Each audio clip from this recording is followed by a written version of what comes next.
안녕하세요. 풍사범입니다. 제가 정말 오랜만에 또 영상을 찍는 거 아니고 올릴 수 있을 것 같은 상황인데요. 찍는 건 몇 번 찍어 봤는데 그동안 상태가 안 좋고 하다 보니까 찍다가 자꾸 엄청 하품을도 많이 하고, 그리고 사실 내용도 그렇게 좋진 않고 해가지고 찍다가 영상 올리진 않고 혼자만 보고 삭제하고 그랬었습니다. 네, 오랜만에 진짜 영상 다시 올리는데, 영상 좀 보니까, 그러니까 제가 이제 그동안 뭐 왜 그랬는지 한 두 가지만 좀 크게 얘기해 보자면, 일단 아무래도 생활이 너무 어렵고 하다 보니까, 그러니까 어려워진 점이 두 가지인데, 대출을 지금 제가 작년에 이제 뭐 생활도 그 코로나 때문에 실직도 하고 어렵고 해가지고 대출 받은 걸로 이제 투자를 해보겠다고 한 게 이제 처음엔 잘 되다가 이제 점점 안 돼서 깡통을 찼죠. 이제 그게 이제 이자만 내다가 거치식이어가지고, 근데 1년이 지나니까 4월 달부터 원금까지 같이 나가니까 이게 그 대출금이 엄청 커지더라고요. 그래서 그거랑, 그리고 카드를 사용하는데 이제 리볼빙 서비스라고 있어요. 제가 대금을 사용한 걸 분할로 이제 일정 비율만 계속 갚아나가는 방식이 있는데, 그것도 어느 정도 약정 기간이 끝나니까 원래 10%씩 내라고 했던 거를 20%씩, 그 기본 약정 비율이 20%로 올라가다 보니까, 야, 그것만 해도 한 150만 원, 아니지, 플러스 된 거 치면 한 90, 100 뭐 이 정도 되더라고요. 근데 그 90, 100이 기존에 이제 그게 너무 밀려 있다 보니까 엄청난 압박으로 다가오더라고요. 그래서 그런 것까지 감안하니까 한 달에 그냥 나가는 돈만 350이에요. 그 대출 관련 그쪽으로. 그러니까 뭐 감당이 안 되더라고요. 생활비까지 하고 하니까. 그래서 제가 지금 4월, 5월 달부터 한 600 이상을 벌었는데, 한 달에 노동해서. 근데 안 돼요. 밀리더라고요. 밀린 이유가 또 하나가 더 있는데, 이게 정말 결정적인데, 이렇게 무리해서 일을 하다 보니까 맨날 밤을 새거든요. 그러니까 목요일, 그러니까 전에는 일주일에 2, 3일을 밤을 새서 일을 했다고 하면, 그러니까 낮에는 기본적으로 일을 하고, 그러니까 밤에 보통 제가 일을 많이 하죠. 밤에 일을 하고 낮에도 일을 하는 거죠. 밤낮. 근데 이제 2, 3일을 했다 치면 지금은 4일, 5일 이렇게 일을 해요. 뭐 쓰러지는 거 아니냐 하지만 저도 진짜 쓰러질 것 같긴 한데, 평일날, 그러니까 조금이라도 쉬는 날은 그냥 기절하는 거고, 이러면 하루에 2, 3시간밖에 못 자거든요. 누워서 자는 건. 나머지는 차에서 쪽잠을 간간히 뭐 한 10분, 20분 이렇게 자는 거고. 제 얘기를 너무 많이 했는데, 아무튼 그러다 보니까 이게 컨디션이 점점 그 몸 상태가 안 좋아지고 막 집중력도 잃고 하니까, 이게 운전이라는 일이 순간 실수로 큰 피해가 있더라고요. 그래서 사고를 또 냈어요. 사고를 한 2번 내다 보니까, 순식간에 제가 가진 현금에서 60만 원을, 그러니까 한 건당 30만 원씩 무조건 공제되는 상황이거든요.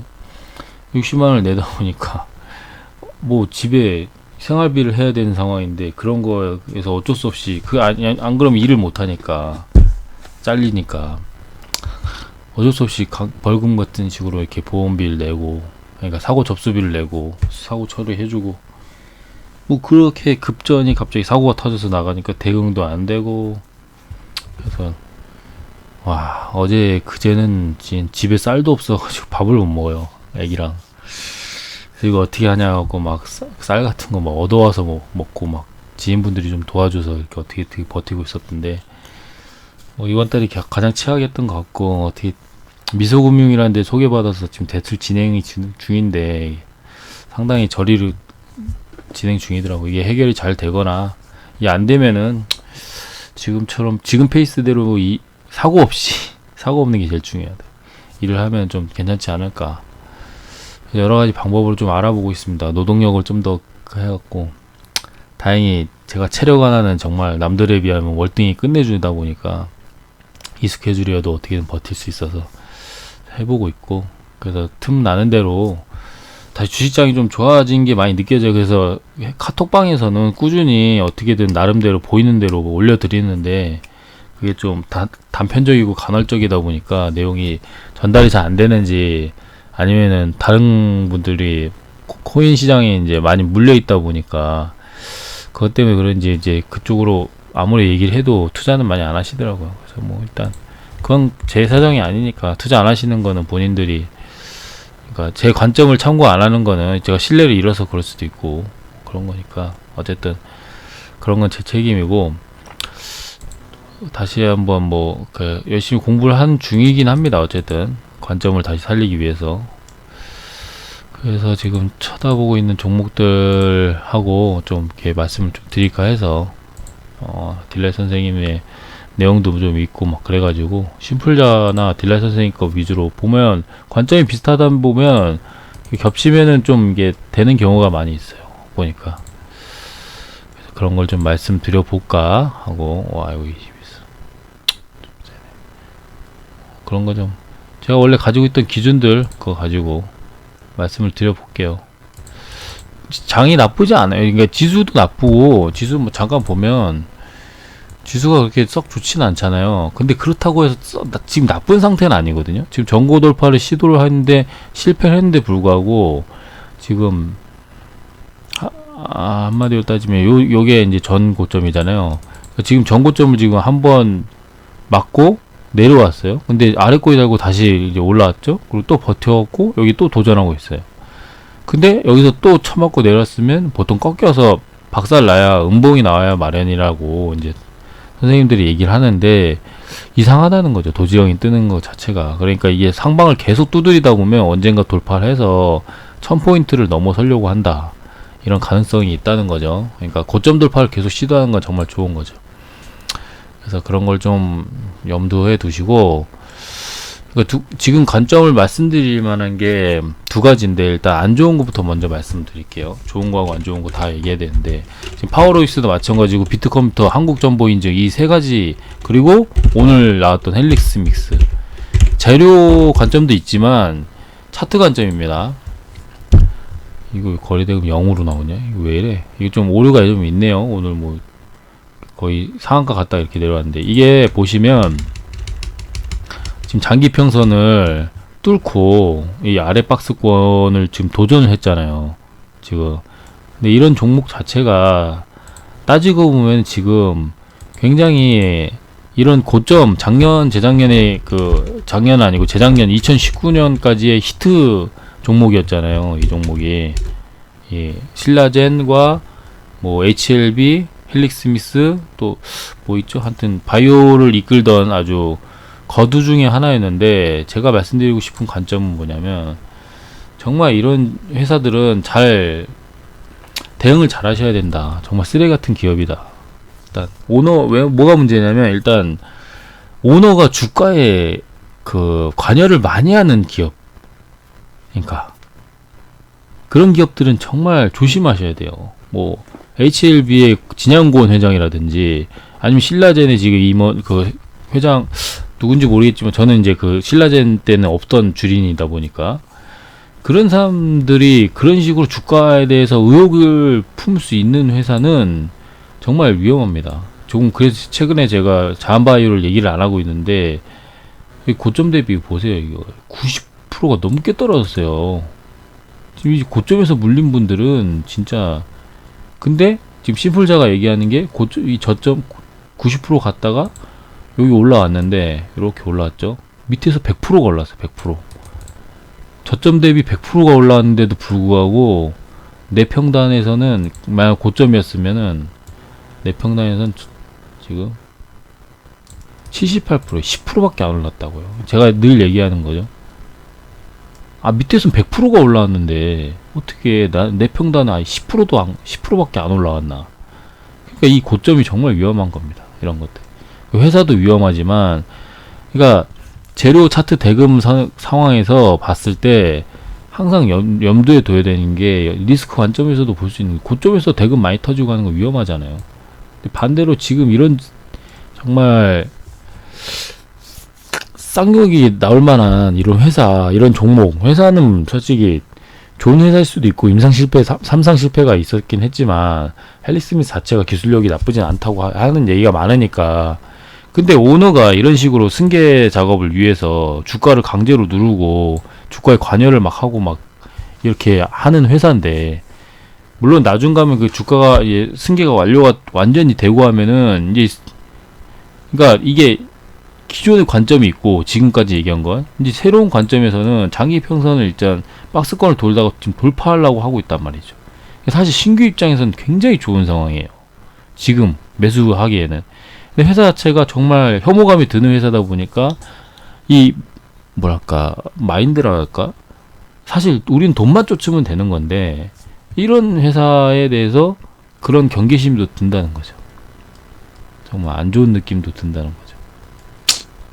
그래서 사실 이렇게 장기 이평선 한번 첫 번째 돌파했을 때는 계속, 원래 같으면은 보시면 장기 이평선이 계속 맞잖아요. 여기를 저항을 계속 맞잖아요. 계속 두 번, 세 번, 네 번 골라 갈람 맞고 이제는 뭐 장기 평선도 아닌 121선, 121선도 장기 평선이죠. 저항 먹고 하다가 121선 뚫어주고 지금 202선 지금 여기서 박스권 그리다가 돌파를 시원하게 했죠. 지금 거래대금 거의 역대급으로 터트리면서 정말 좋은 모습이에요. 차트적으로는 좋은 모습인데 재료가, 회사가 정말 진짜 주가를 가지고 장난을 많이 친다. 근데 반대로 장난을 많이 친다는 게 이 아래권에서는 또 반대로 탄력이 좋으니까 이렇게 위로 갈 수도 있다. 그러니까 요 지금 이런 가격대에 있는 놈이 얼마든지 이렇게 올라갈 수 있다. 500%, 뭐 400% 이렇게 올라갈 수 있다. 이런 가능성도 있다는 거죠. 뭐 그래서 냉정하게 바라보자면 그렇다는 겁니다.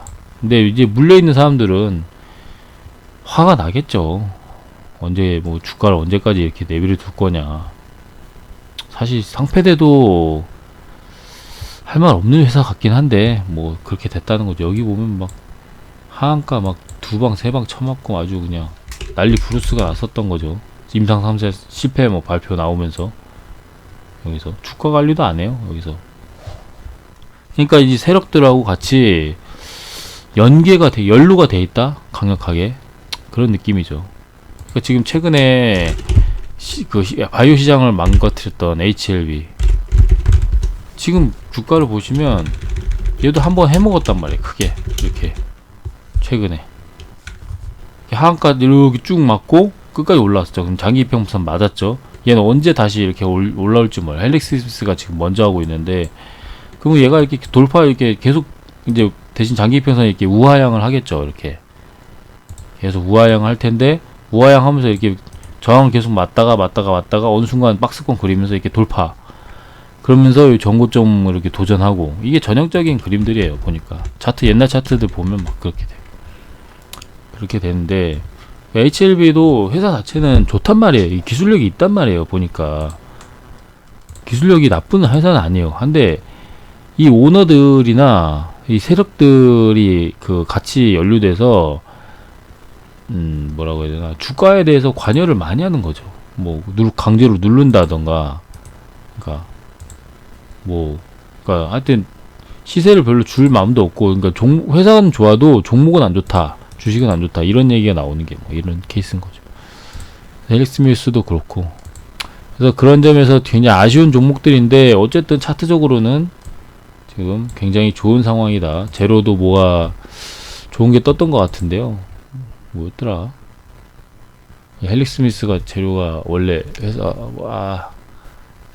또 헷갈리네. 제가 공부했던 내용들이 있긴 하지만 머리가 또 헷갈려요. 얘가 엔진시스 미 임상 3상, 엔진시스랑 뭐 연관성이 있네요. 엔진시스가 뭐하는 회사인지 저는 모르겠는데, 자, 주목할 만한, 그러니까 제로가 그렇게 좋은 건 아니에요. 근데 뭐 자리가 좋다 보니까 이렇게 강력한 시세가 나왔겠죠. 반대로 자궁경부암 쪽 셀리드 같은 걸 한번 보시면, 이런 회사는 비슷한 느낌인데 주가가 굉장히 좋아요. 보시면 이런 식으로. 이게 언제 저거냐, 이 날짜를 적어놨어야 되는데 안 적어놨고. 모멘텀 지속 2021 6 7이었나 8일이었나 7일이었나 8일이었네요. 화요일.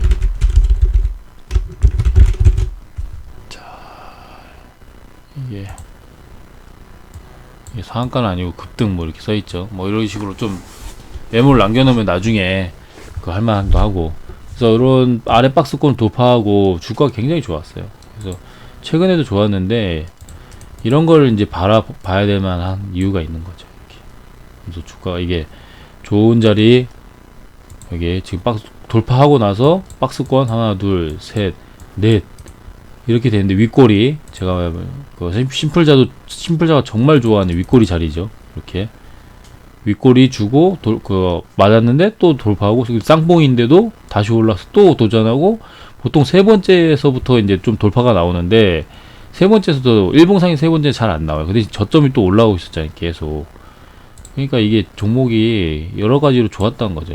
따지고 보면 이제 어센딩 트라이앵글을 볼 수 있었던 거죠. 그래서 수렴을 좀 하고 장기 이평선들 모였을 때 이렇게 돌파가 나오는 그런 거.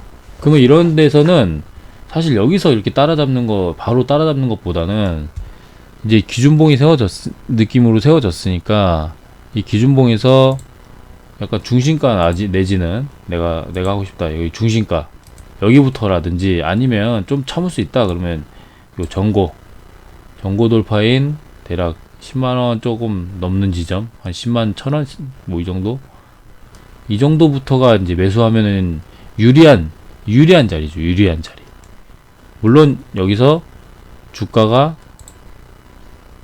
이렇게 요런 고점을 지금 강하게 돌파했는데도 불구하고 주가가 이렇게 그러니까 지금 매수할 수 있는 굉장히 유리한 자리는 여기부터인 겁니다. 이런 식으로요. 근데 이게 크게 깨질 수도 있잖아요. 거래량 동반해서 이렇게 주가가 이렇게 와서 전고점을 다 돌파했으니까 이렇게 강하게 갈 것이다. 적어도 이렇게 쌍바닥 그리면서 갈 것이다. 이게 가장 사람들이 기대하는 내용인데 이렇게 깨질 수가 있어요. 이렇게 생각보다 더 강하게 깨지네. 그럼 주가가 안 좋은 거죠. 그러면 우리가 여기서 어디서 손절을 해야 된다? 절대 여기서 손절하는 게 아닙니다. 여기서 손절하는 게 아니 버티고 가만히 계시면 돼요. 더 떨어지면 사실 더 물타면 돼요. 이럴 땐 왜냐 이런 식으로 원웨이로 한 방에 떨어지면 자기들도 요거를 돌파한 돈을 써서 돌파한 게 의미가 없잖아요. 저거에 대한 그 보상을 못 받는단 말이에요. 그럼 세력은 절대 돈을 잃으려고 하질 않아요. 그럼 적어도 뭐가 문제가 생겨서 더 떨어진 거니까 저항을 맞으러 올라온단 말이에요. 다시 한번. 근데 여기서 일단은 본절 탈출을 하든 아니면 반은 팔고 얘네가 개미들 털기 위해서 더 모으고 갈라나 보다. 그럼 이렇게 다시 한번 또 내려올 수도 있잖아요. 그러면 이런 쌍바닥을 기대하고 쌍바닥 지점에서 음봉을 보고 매수를 하시면 되는 거죠. 저가가 저점이 깨지면 전저점이 깨지는 뭐 이런 상황. 왜냐면 전저점이 깨지는 거는 그 개미들이 이제 손절 치거든요. 이런 식으로 하면 그러면 그 손절 친 부분부터 매수를 하시면 돼요. 제가 이 강력한 원리를 깨닫는데 꽤 오래 걸렸는데 정말 간단해요. 정말. 그러니까 이제 차트적인 관점에서 이렇게 설명을 드리자면 그러니까 여기가 사는 지점이에요. 여기서 사면 됩니다. 대략 10만원 좀 위아래로. 셀리드는 그런 종목이고 헬릭스미스 같은 것도 장기평선을 두고 하면 되는데 장기평선을 이 각도를 보시면 장기평선 각도 이런 게 중요해요. 지금 여기서 약간 살짝 돌려가려고 하다가 시세가 안 나오고 차트가 받쳐주질 못하니까 다시 이렇게 내려왔잖아요. 유상증자 막 이런 거 엄청 때리고 막. 하여튼 좋은 종목은 좋은 종목이 아니에요. 헬릭스미스. 하지만 이렇게 박스권을 돌파했던 단기적으로 매우 좋은 상황이라 그럼 여기서 어디서 사냐? 그럼 또 시작이네. 말을 많이 하면 산소가 부족해서 자꾸 하품을 하게 되네. 그럼 이 상한가 중심가부터 사든가 장기평선이 돌려 나올 때를 기다려서 밑에서 매수하시든가 하는 시기입니다. 하지만 헬릭스미스는 예를 들어서 말씀을 드리는 거지 저는 헬릭스미스 같은 거를 절대 매수 안 합니다. 제 기준에서는 과거에 사고를 쳤던 기업이고 언제든지 상패라든지 오너가 주가에 대한 그런 개인 투자자들을 주주로 인식하지 않는 아주 전형적인 쓰레기 같은 마인드를 가지고 있기 때문에 정말 쳐죽이고 싶은 입장이 될 가능성이 높아요. 괜히 이런 거 샀다가. 그래서 저 같은 경우에는 이런 거는 그러니까 공부 차원에서 보는 거지 막 매매를 해서 수익이 없겠다 이런 느낌은 아닙니다. 헬릭스미스는 뭐 워낙 물려있는 게 그러니까 고점 개미도 많고, 고점 개미들을 코인 시장에서는 시체라 그러더라고요. 시체. 저는 좀비라고도 그랬는데 참 시체란 말이 좀 무섭죠. 그러니까 고점에서 이제 죽어 있는 거죠. 아무것도 못 하고 있는 거잖아요. 아니 내가 여기서 생각해보세요. 여기서 물렸는데 여기서 올라오겠지. 그래도 올라오고 있는데 그래도 내 기준에서는 20% 정도 마이너스예요. 근데 하는 사이에 그냥 희망 주는 척하고 빡빡빡. 그럼 여기서부터는 손절이 안 나간다며. 그럼 언젠가 다시 전고점 적어도 어느 정도 여기까지만 제발 올라와 주세요. 제발 올라와 주세요. 이러고 빌고 있다고요. 매일매일.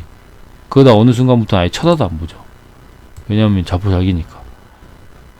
그냥 보면 볼수록 화가 나니까. 난 마이너스 67%인데 봤더니 또 마이너스 막 80몇 프로 가 있고 90몇 프로 가 있네. 욕밖에 안 나오잖아요. 한숨만 나오고. 그러니까 정말 조심하셔야 됩니다. 이런 것들 하실 때는 정말 조심하셔야 돼요. 지금 이게 선이 좀 복잡해졌는데 이거 저게요. 사실 이런 것들 이제 하락장에서 써먹을 지표로 지금 쓰고 있어가지고 저걸 안 하고 있는데요. 보시면은 이 40% 여기 사람들이 저한테 풍타점이라고 그러시는데 그런 지점에서 반등 많이 나와요. 이거 엔벨로프랑도 조금 연관성이 있는 거 거의 비슷하거든요. 그러니까 나중에 엔벨로프에 대해서 좀 얘기를 해드릴 테니까 사실 엔벨로프 그래프하고 크게 다를 건 없다고 생각해요. 근데 이게 제 기준에서는 좀 더 명확하고 기준이, 그래서 초보자들한테 알려주기가 더 좋았잖아요.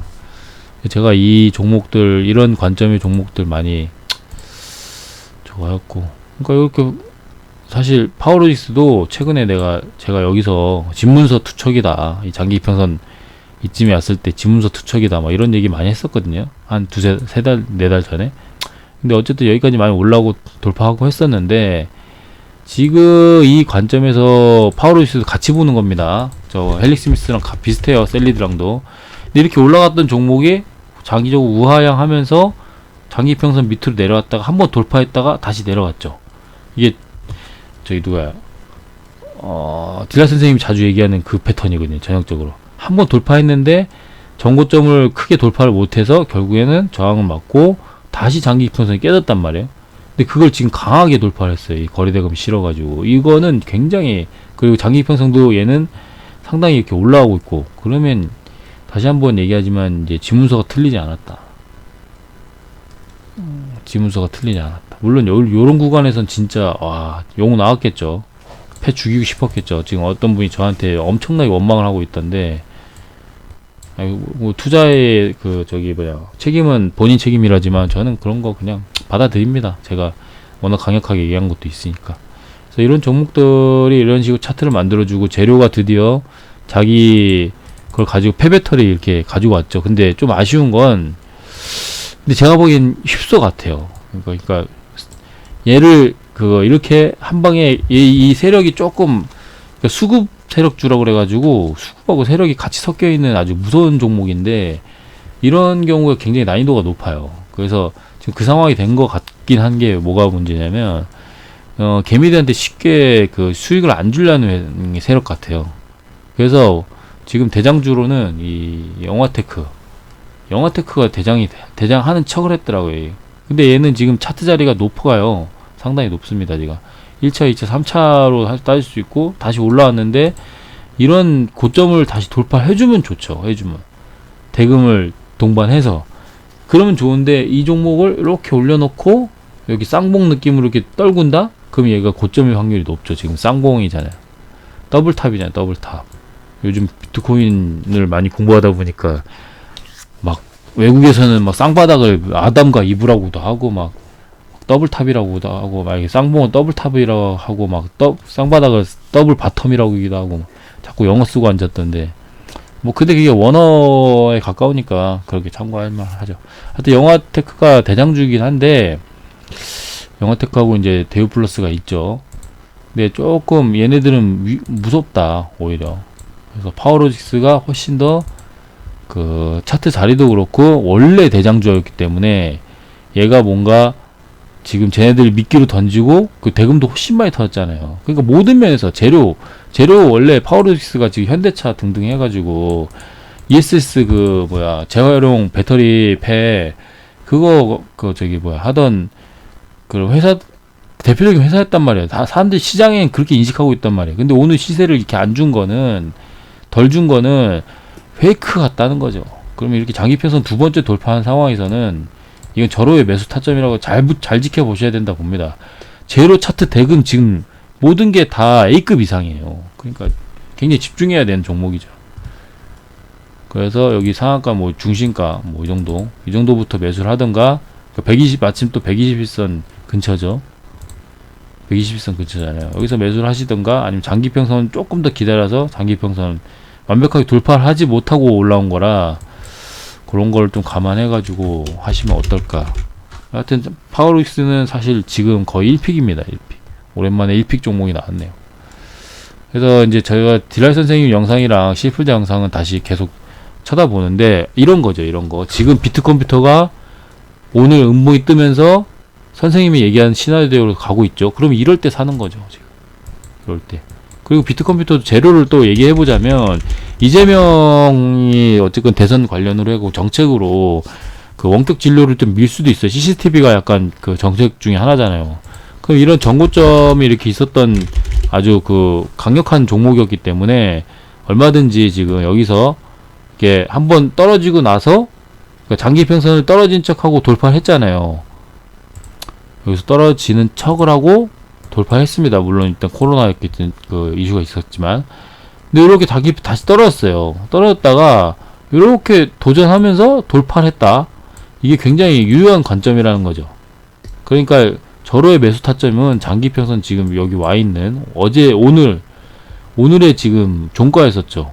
그러니까 정확히는 어제 종가 샀으면 굉장히 좋지 않았을까. 비트컴퓨터는 진짜 얘가 1픽이네. 파워로직스보다 당장에 사야 되는 건 얘예요. 대금이 좀 돌파할 때 많이 안 터진 게 좀 아쉬운데 280밖에 안 되네.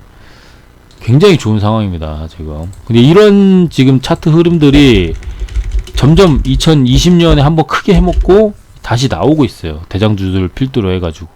이런 종목도 잘 찾으셔야 돼. 지금 이런 종목들이 적어도 설거지 파동은 다 나온다고요. 삼성제약을 보시면 사실 다 알고 있었다고요. 이런 게 다 알고 있었어요. 재료가 어떤 게 다 알고 있었어요. 근데 장기평선까지 하고 바로 저기 해줬잖아요. 시세를 지금 2차 파동까지 바로 줬잖아요. 그리고 강하게 지금 눌리고 있잖아요. 여기에 이제 매물대를 지금 흡수를 제대로 못해서 이런 거거든요. 그러니까 이런 종목들이 한번 이런 식으로 지금 설거지 파동들이 나오고 있단 말이에요. 이런 게 되게 많잖아요, 지금. 제가 몇 달 전부터 계속 얘기했잖아요. 지금 설거지 파동 자리들을, 종목들을 찾아야 된다. 찾는 방법을 좀 연구 중이다. 근데 그 이후로 연구를 못했던 게 돈과 시간이 없었죠. 그래서 틈틈이 쳐다보는데 그런 자리들, 지금 제넥신, 삼성제약, KPM테크 어떻게 되는지 볼까요? 그러니까 여러분들이 아시는 거, 그러니까 이렇게 장기평선에서 이런 식으로 저점 들어 올리고 있네. 이런 게 지금 수상하다는 거예요. 죽었어야 되는데 종목이 죽었어야 돼요. 근데 지금 이평선 수렴 끝까지 와 있잖아요. 지금 이런 건 사볼만 하다는 거, 이런 거. 게다가 지금 제가 몇 번 얘기했던 게 여기서 중요한 게 요런 거죠. 요런 거. 지금 대금이 얘네들이 많이 터져서 그렇지 요런 봉이 중요하죠. 지금 요런 봉. 대금 꽤 터지면서 이렇게. 이거 매집이에요. 매집. 이 음봉도, 이것도 장대 음봉도 매집이라고 볼 수 있습니다. 왜냐하면은 대금이 안 터지면서 이렇게 장대 음봉이 터졌으니까. 비교적. 그러니까 굉장히 끼가 있는 종목이고 대장주를 갔던 종목이라 이런 종목들을 예를 주시를 해야 된다는 거예요. 그럼 못던 강력한 호재를 통해서 이 신고가가 또 오히려 나올 수도 있고, 제가 바이오들을 좀 분석을 잘 해봤는데 뭐냐면, 바이오들이 원래 같으면 이렇게 보시면 엄청나게 오래된 기간을 매집을 해왔단 말이죠. 바이오들은 대부분 작업이 들어가니까. 자, 아래권 박스권에서 이게 오랫동안 매집해왔잖아요. 근데 여기서 예기치 않은 큰 변수가 생긴 거예요. 여기서 이게 뭡니까? 코로나. 이게 코로나냐, 코로나. 원래 같으면 얘네들이 코로나가 없으면 이런 식으로 갔다가 이렇게 한번 이제 자기들이 원래 가지고 있던 뭐 암이라든지 치매라든지 뭐 그런 거 가지고 시세를 한번 뿜어줄 거였어요. 근데 그 재료를 지금 못 썼잖아요. 쓸 기회를 안 줬잖아요. 제 생각엔 지금 그렇다는 거예요, 지금.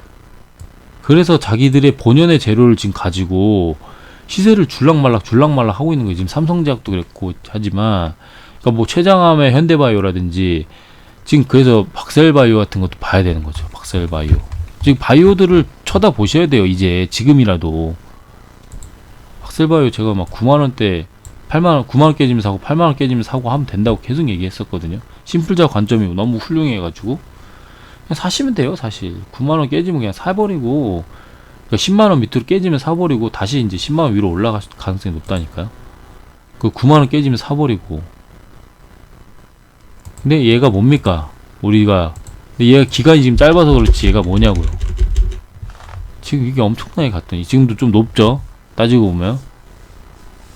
근데도 지금 높은 데서 안 내려와요.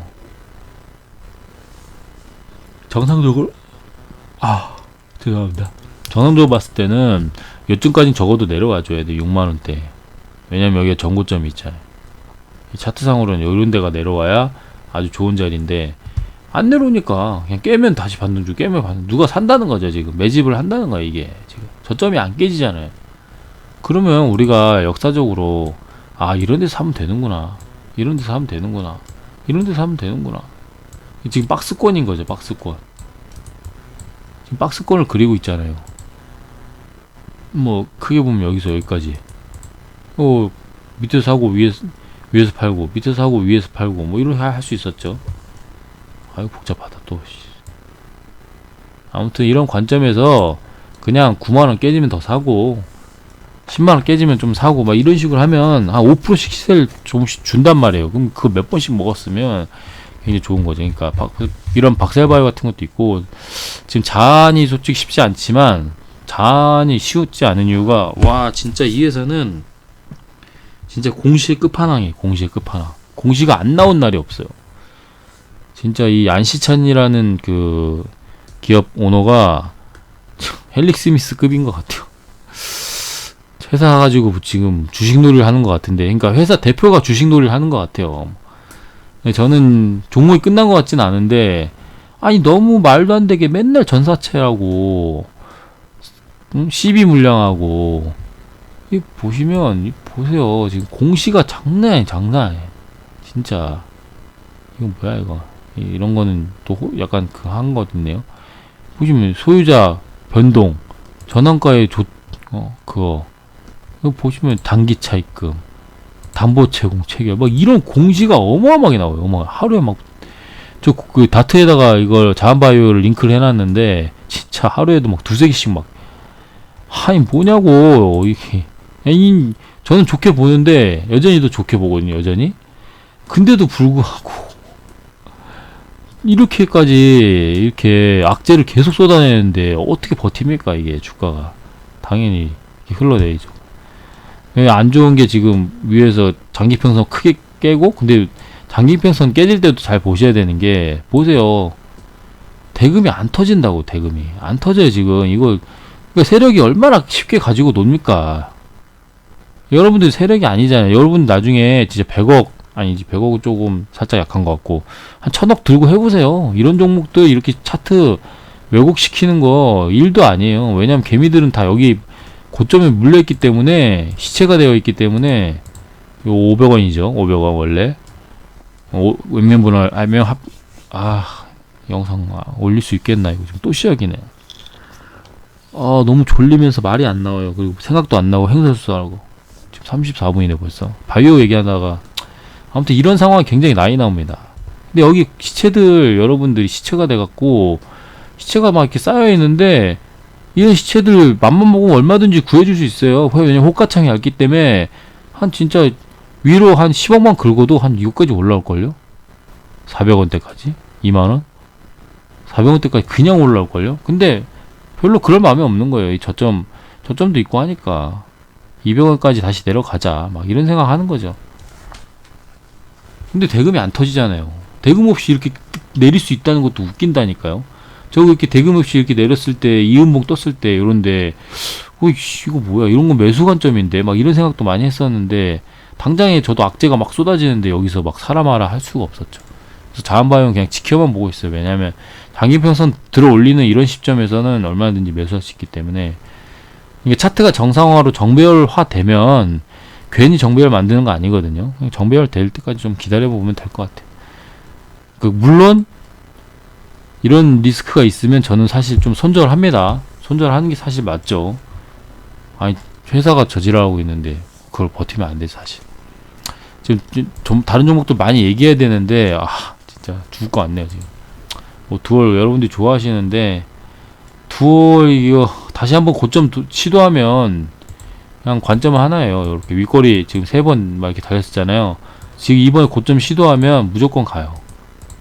이런 식이면 갑니다. 이거 두월이 지금 대원화성보다 더 좋다고 봐요. 대원화성도 좀 솔직히 미친 종목인데, 이 새끼는 이렇게 되면 가야 되거든요.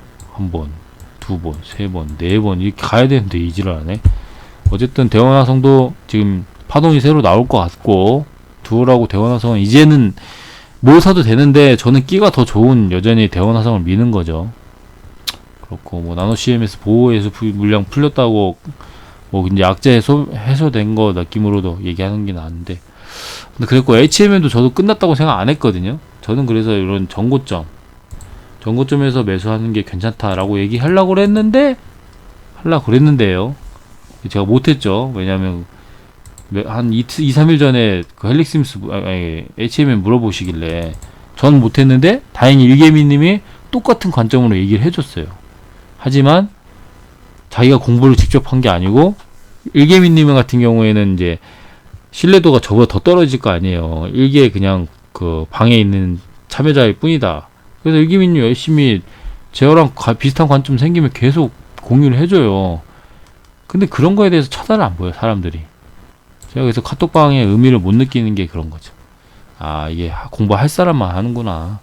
그래서 그런 사람들만 이제 데리고 가려고 하는 거고, 공부할 사람들, 그리고 저한테 고마우신 분들, 공부하신 분들은 공부를 안 해도 그만한 사정이 있겠거니 하고, 저 같은 사람들, 어려운 사람들 도와줘서라도 이렇게 해결하려는 거 보면 그렇겠지 생각하는 거고.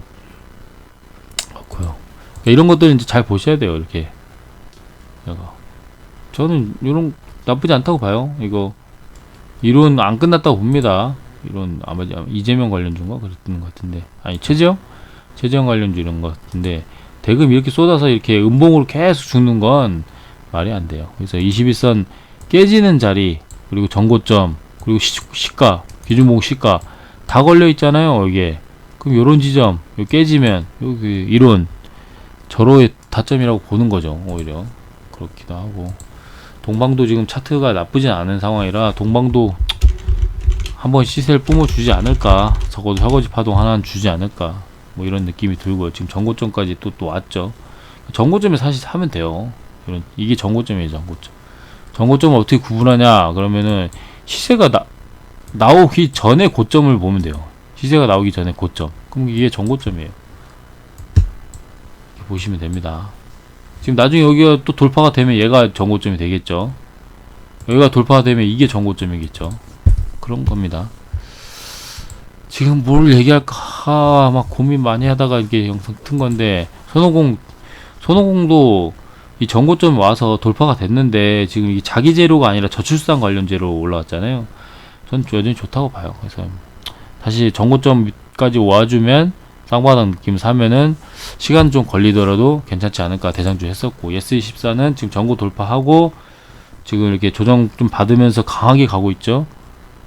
그래서 지금 아는 동생한테 자꾸 주식 쳐다보고 있고 50만원만 하고 싶다 그래가지고 제가 추천한 게 며칠 전에, 이 시세 나오기 전에, 요거 나오기 전에 바로 전날 손오공을 사라, 손오공이 자리가 좋다, 그리고 뭐 여러 전 얘기했죠. 저기 디즈니 플러스 막 대장주다 뭐 이런 얘기 하면서 이런 데 사는 게 좋다, 지금 딱 전고점 여기 왔지 않냐, 형 샀어. 근데 이게 시간에서 막 저출산 엮어가지고 좀 많이 줬죠. 그래서 좀 팔아라. 절반 정도 파는 거다. 그럼 다시 살 수 있다. 밑에 살 수 있었잖아요. 항상 그렇게 하는 겁니다. ES24 지금 자리 높아요. 당장엔 높습니다. 그래서 신규 접근하기엔 좀 아쉽고, 대신에 이거 또 얘가 손오공 판 걸로 바로 사라 그랬어요. 얘를 또 그랬더니 다음날 또 시세 막 이렇게 미친듯이 주더라고요. 그래서 시세 줄 때 절반은 팔아라. 늘 절반은 팔아라. 깨지고 사면 된다. 여기 이런데 다시 오면 정고점 이런데 오면 이런데 사는 거죠. 기준은 간단해요. 그냥 그걸 종목을 찾고 기준만 알면 되는 거지. 저도 그래서 애니플러스, K소프트 이런 거 나쁘지 않다고 봅니다. K소프트 처음으로 21선 깨졌네. 하지만 얘 40% 구간 40 여기 오면 살 것 같아요. 얘 같은 경우에 이거 40% 매매, 딜라이트 조정 때 매매도 제가 누누이 동영상 몇 개까지 얘기하면서 기준하고 기준봉, 아니 기준점, 매수 기준점하고 다 얘기했는데 관심이 없잖아요, 다들. 근데 보시면 제가 그 방식으로 보면, 자 보세요. 고점돼서 40%. 아니 이게 우연이 아니라니까요. 게다가 전고점 40%. 이게 이상하게 겹쳐요, 관점들이. 그 시세 줬잖아요. 대성창투 있죠? 그리고 또 뭐 있을까? 우리규스 투자 볼까요? 이거 보세요. 절묘하죠? 여기 잘 줄 쳐보면, 지나보면 얘도 전고점이 전고점.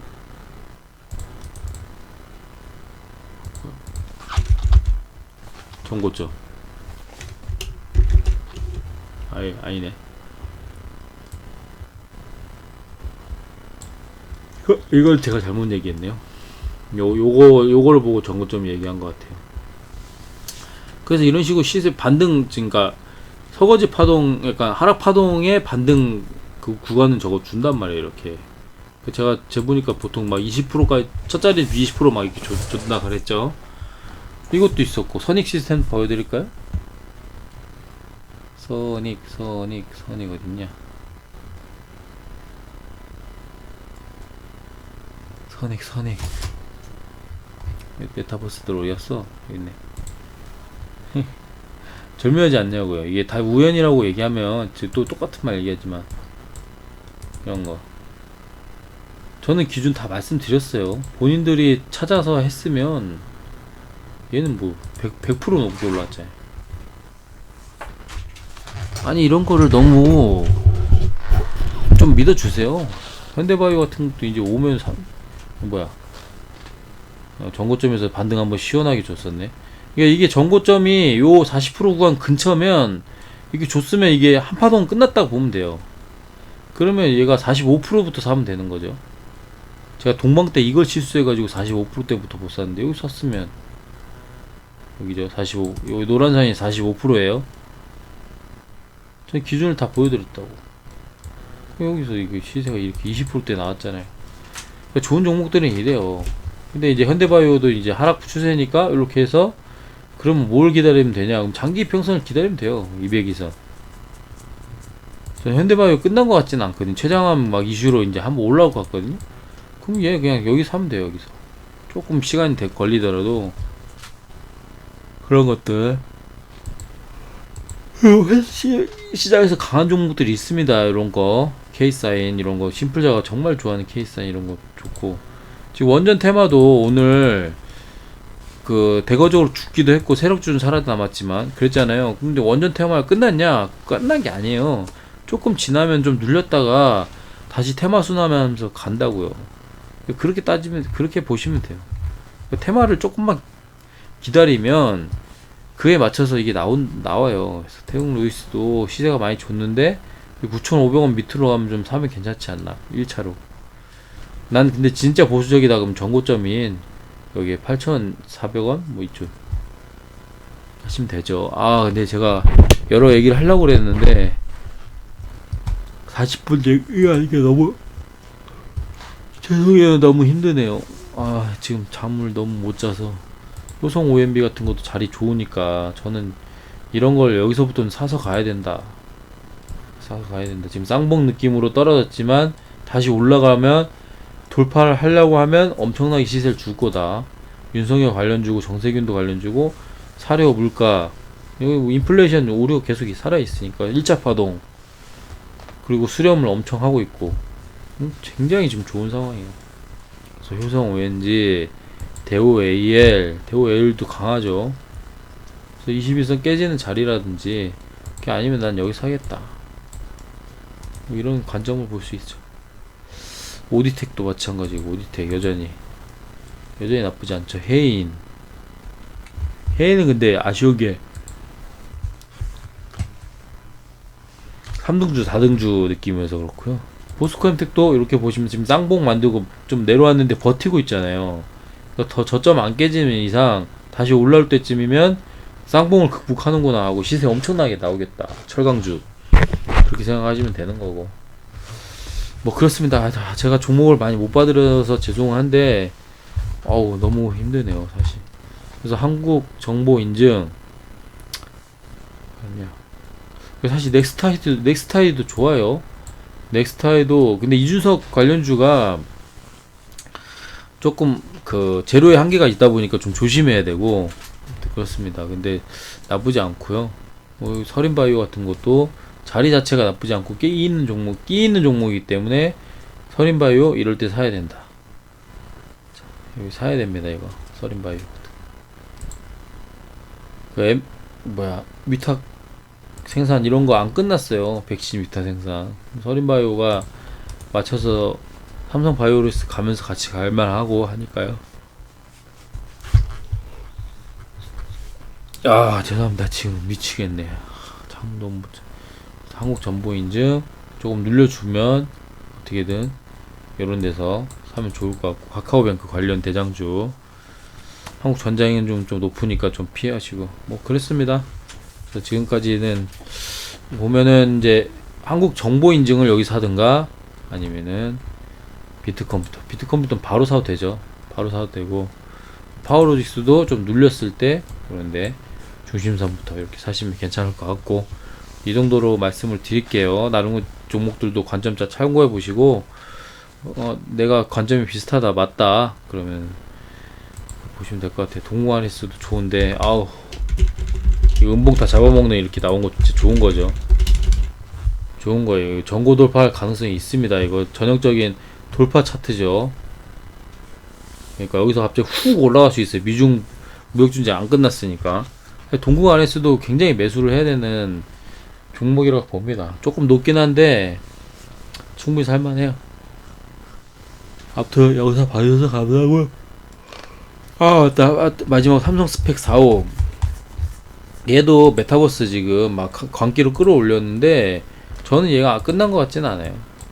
몇 원상을 갔는데 얘가 시세 이렇게 마지막에 한번 주고 요걸로 끝냈다고 이렇게 느낌이 안 됩니다. 사실 여기 저점 깼을 때 분할 매수 이런 데서 신규 매수하면 괜찮을 거예요. 곧 갭상승하면 아니고 갭 하락했을 때 자리가 좋다. 그대로 죽진 않을 것이다. 뭐 이런 관점에서 스펙 주니까 물량을 많이 못 실죠. 실체가 조금 불분명하다 보니까 그렇게 보시면 될 것 같습니다. 영상 봐주셔서 감사합니다.